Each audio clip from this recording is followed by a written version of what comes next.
Hi, welcome to BDSM Talk number 10. If you haven't watched the previous 9.5, please go back and watch them. You learn a lot, and they go step by step. So it's kind of integral that you watch them from the beginning. So, to start off here, first thing I'm going to say, if I haven't responded to your comments, please know that I'm reading them. I have a long list of things I want to address and comments from you that I want to go over. So please definitely hang in there.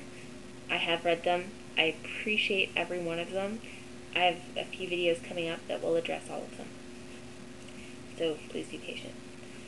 This talk is kind of going to deal with the chemicals your body releases, subspace, and aftercare.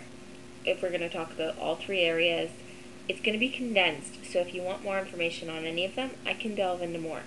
No problem. The first, the chemicals your body releases during play. There are two. They are very common chemicals. I consider them highly addictive drugs. I am very addicted to endorphins.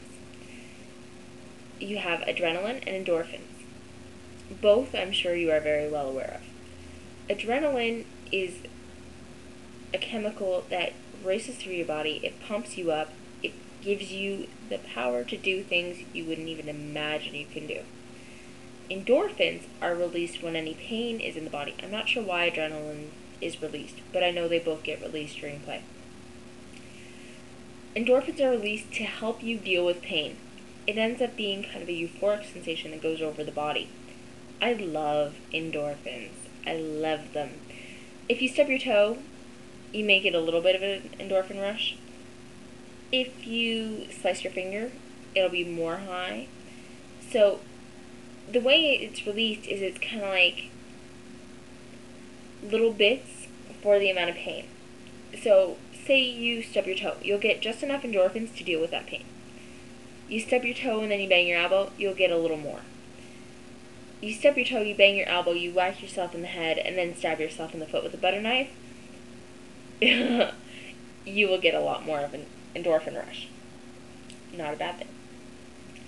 When you get so many endorphins released, you go into what is called subspace.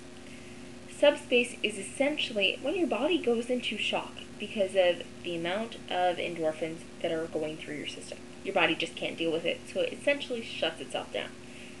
Different people react to subspace differently. I've seen some women collapse completely. Some women can't talk.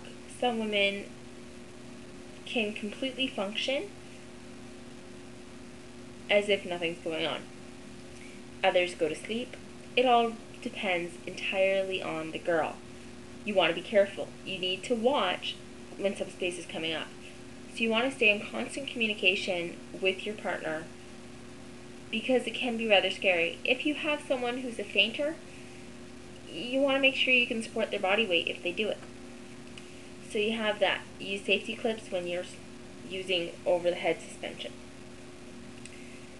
After subspace, what do? You don't continue your scene. As soon as the girl hits subspace, or the boy, they're removed from play. You do not play any longer when subspace is achieved. Don't. You take them down. Now what do? You have this girl that's basically comatose. Not really. Please don't play me. She's passed out. What do? You can't leave her. You do not ever, ever, ever leave a sub in subspace alone. You curl up with them, you cuddle, hair strokes, make sure you have water and a blanket. A lot of girls get very cold in subspace. Your body is essentially, again, in shock.